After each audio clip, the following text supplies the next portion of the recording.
sekarang kita pembahasannya terkait pemetaan pemeriksaan laboratorium di Fasiankes sesuai dengan standar LOINCE ya. Jadi LOINCE ini merupakan salah satu standar internasional, sama seperti pengkodean diagnosa ICD-10 dan prosedur ICD-9. Nah, ini LOINCE dia khusus untuk laboratorium, radiologi, klinis, dan lain-lain lah ya. Nah, untuk kasus kali ini, kebutuhan hari ini kita untuk pemetaannya ke pemeriksaan laboratorium. Oke, tambah panjang lebar lagi. Jadi bisa nanti masuk dulu ke master pemeriksaan laboratorium ya. Jadi di sini nanti ada dua skenario. Skenario pertama itu untuk yang sudah ada data pemeriksaan labnya, ya akan kita petakan yang existing ini yang sudah ada. Itu kita petakan. Jadi kan sebelumnya belum terpetakan. Nah, ini akan kita petakan.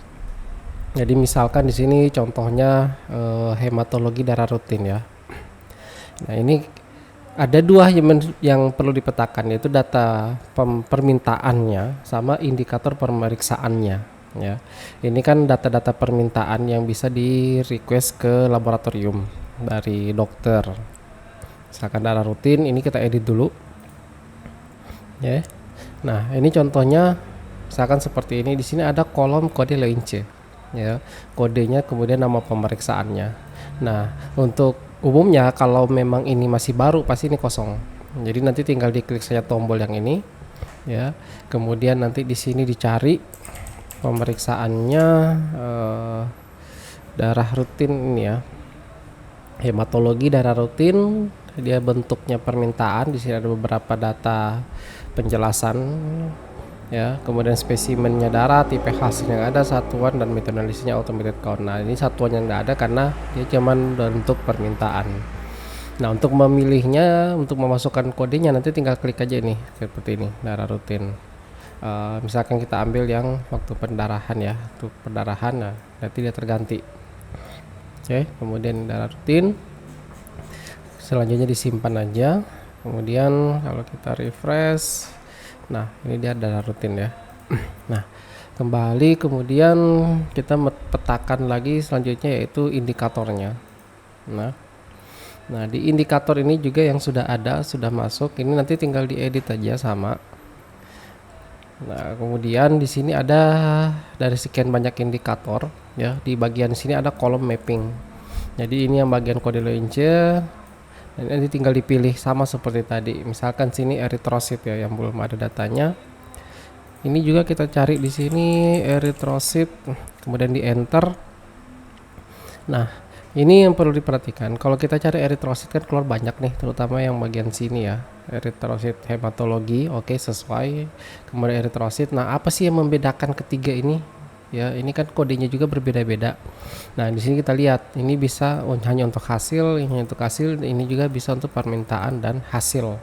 Ya, spesimennya darah, tipe hasilnya seperti apa, satuan. Kemudian di sini yang membedakan adalah metode analisisnya. Di mana sini ada manual count, ada automated count, dan ini nggak ada keterangannya ya. Nah, ini sebenarnya tinggal dipilih aja mana yang paling sesuai dengan kondisi di rumah sakit ya. Ini mungkin analis laboratorium ya mungkin lebih paham inilah ya perbedaannya. Tapi ini kenapa ada ini seperti ini tampilannya? Oh, ini ada satu lagi ya, eritrosit, cuma ini kimia klinik ya. Di sini spesimennya sperma, berbeda ternyata.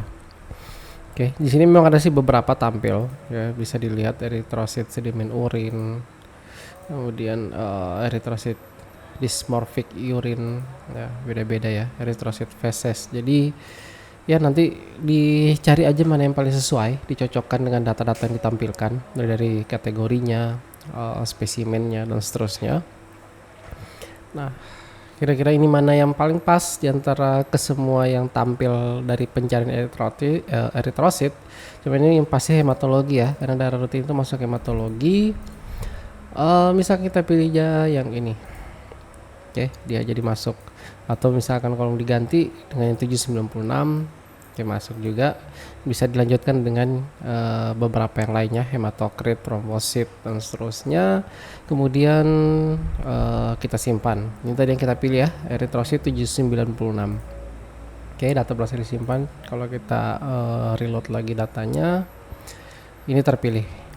Oke, nah ketika ada mau penambahan indikator pemeriksaan yang baru, nah sama seperti biasa, nanti tinggal tambah klik ini, tapi sebelumnya bisa dipilih dulu kode loincinya ya, misalkan seperti ini, cross match, kemudian kita tambah. Nah setelah ditambah ini dia masuk ya, bentuknya seperti ini. Oke, itu untuk yang kalau dia data yang sudah existing ya. Nah skenario kedua, kalau misalkan ada penambahan data pemeriksaan yang baru, jadi di menu sini tambah pemeriksaan laboratorium. Misalkan kita di sini contohnya pemeriksaan golongan darah ya. Golongan darah. Nah, ini kemudian kode loincinya ada di sini ya, sama seperti tadi, kurang lebih caranya sama. Jadi tekan tombol, kemudian dicari di sini.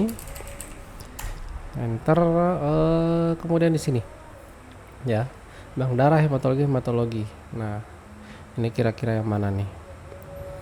Minta dan hasil golongan darah ini mungkin ya. Konfirmasi di sini ya.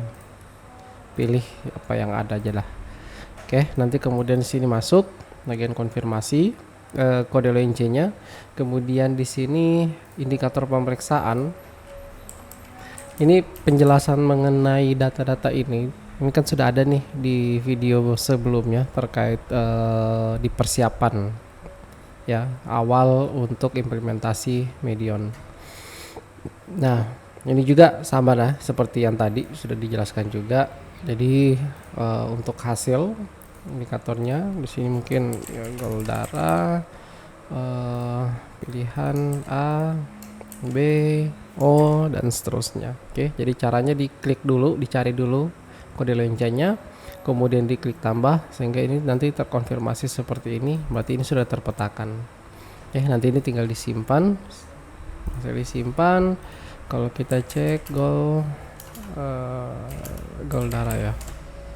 Ya, ini sudah ada datanya. Kita kembali, kita cek indikatornya, kita lihat ya sama ya, ada ya hasil pemetaannya. Oke, jadi kedepannya ini nanti sangat dibutuhkan. Kenapa ini harus dipetakan? Ini tujuannya untuk melakukan kemudahan untuk melakukan pertukaran data.